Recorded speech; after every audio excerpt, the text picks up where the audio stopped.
live stream because it eats up the I don't know. bandwidth.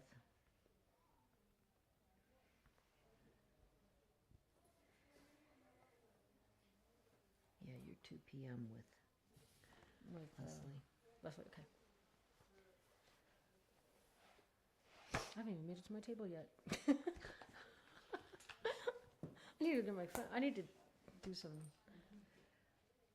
some airdropping with Julie and all kinds of things. Things I need to do. I don't know how this weekend is. Look at where Caillou's head is. I know. Taz does it all the time. And then we talked about it. Then we said his name. Taz is always resting his head on something. Somebody's foot, a bench, pillow. It's so cute. My friend Val sent me a picture this morning of a Maury. They're coming pretty heavy. That Okay, ladies, we Okay. are live. Oh, we are live? Let us talk about Hey, pay the attention, we're live whole now. go. Adoption process, auction process, BLM regulations, what we're trying to accomplish. If y'all can have that conversation, because people are asking, how's this going to work? What time do we need to be here? How are you going to do it? Well, hopefully everybody watching knows I'm Lisa Diersen with EQUUS Film Festival and the Mustang Summit, and this is Amy Dumas with the BLM. So we're gonna do this really cool auction this afternoon with these baby horses that have been worked with all weekend long with Randy Helm and Sky Epperson and Anna Maria and Bruce Anderson and Shaney and Alec and Papa Mike. It's been amazing to watch. I love the baby horses. So I love doing this with these yearlings. Yeah. Because the yearlings take the idea of I'm bringing a saddle and we're going to do all of this weekend in X amount of time with these horses, and it brings it onto a level playing field. Everybody can educate everybody on how they do their specific type of training and gentling and working with these babies. And I know how many, there's been a ton of people out there crying after they've been doing watching the work. Right. And what's also interesting is we have 6 different seven, because Yeah, Anna Anna Maria Maria. and Sky are a team.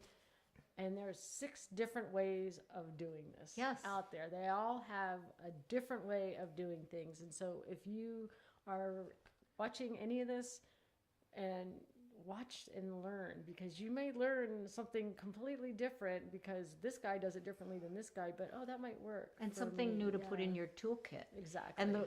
And today, I think what the most amazing thing that I've seen happen is this crossover collaboration between trainers. Bruce has asked Randy to come in and to in his time slot and help him with his horse, help him work to get his baby to the next level. I know they're going to be doing that with Alex, with Anna Maria, because of her body work, to come in and see what's going on. And I think they're going to do it with Shaney. So it's so cool to see the inner working collaboration because this isn't a competition. It's not about, I'm going to get my horse to this point and there's a big award at the end. The award at the end is all 6 of those horses getting adopted this afternoon. To a good home. To a good home. Well, we just won't let them go if it's not a good home. But, and my big dream, my big goal is that they all end up going into either a good home or therapeutic programs with veterans and young people. And so I believe that the Mustangs that go through the Mustang Summits are the seeds that will be planted around the country of Mustangs going into these working therapeutic programs to show the world what these Mustang horses can do. Yeah. So let's talk a little bit about how what people need to do, to and then adopt. how the bidding's going to work. So here at the summit, we're having in-person bids. So people need to be here to adopt the horse. So what we need people to do is to fill out our adoption application. I have that over in the barn on my table, and it's 3 or 4 pages. It's not that hard to do. It's not like doing your taxes, much more user friendly, because it's about you and what you know. And then when people get their adoption application approved by me, I have to approve it. Then you are allowed to bid on these horses. Unfortunately, we cannot do power of attorney where I'm going to bid on behalf of somebody else and sign their name on the paper. The adopter has to sign the paperwork. Now, I know there's people who are unable to be here today, but may be interested in a horse.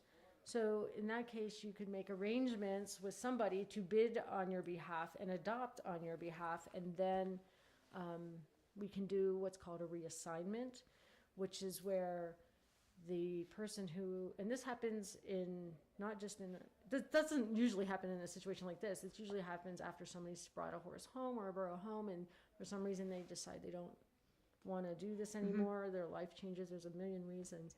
So what we do is it sounds terrible, terminate the contract. We end the contract, and then the next person fills out an adoption application, and starts the adoption process. And there's a $25 fee. It's a very, very simple process to do. But what it lets the BLM know, because we track every one of these horses via their freeze mark and now their microchip number, we just need to know who has a horse and where it is. And then at the end of the year, you'll get a little piece of paper in the mail, and it'll say from the Department of Interior. It might get stuck in your junk mail. That is your application for title.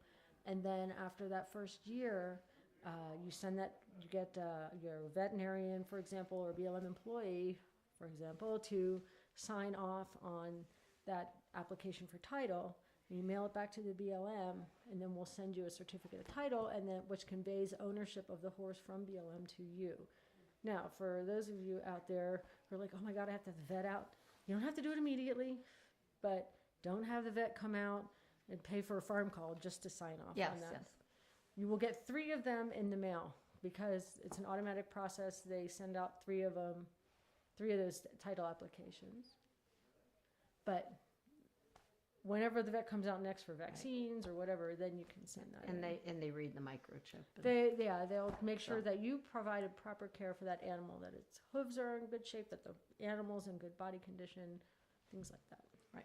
Which is what every horse owner does. It's called getting a health certificate.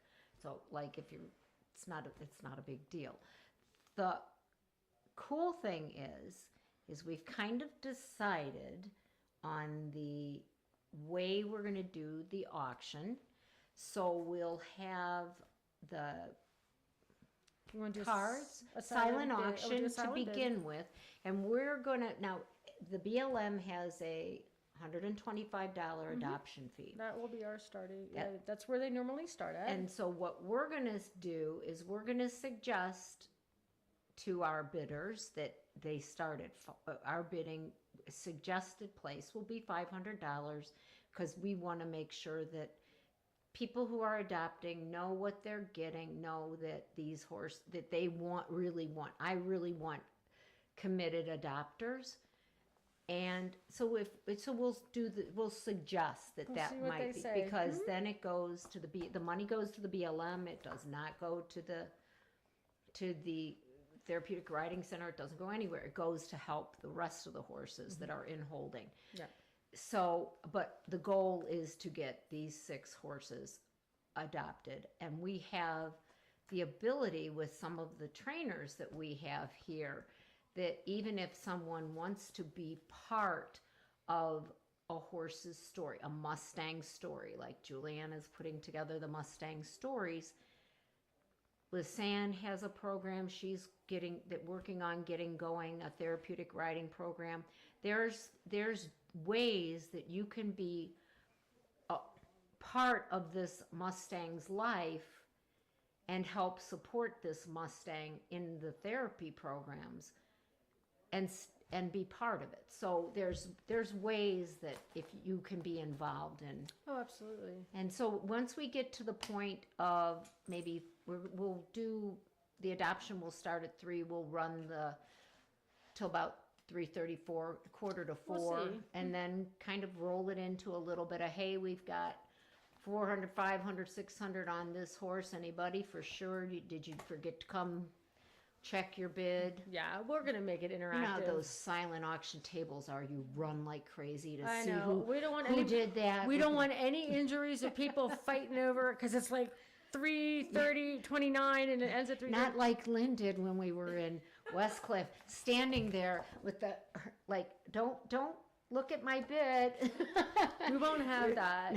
And we also realize that we only have 6 animals here, and there's probably hopefully a whole lot more people than that interested in these animals. So if you don't win a horse today, there will be other opportunities for you to adopt. First of all, you can strike up a conversation with any one of these 6 Yeah. trainers if you like any of their methods. I would bet you a lot of money that they'd be very happy to start another one for you. Yeah. So I know it's hard when there's a small number of animals and a lot of interest, but don't give up. So Right, right. um, And it's We can important get you another we animal. find homes for them, for Yeah. all of them.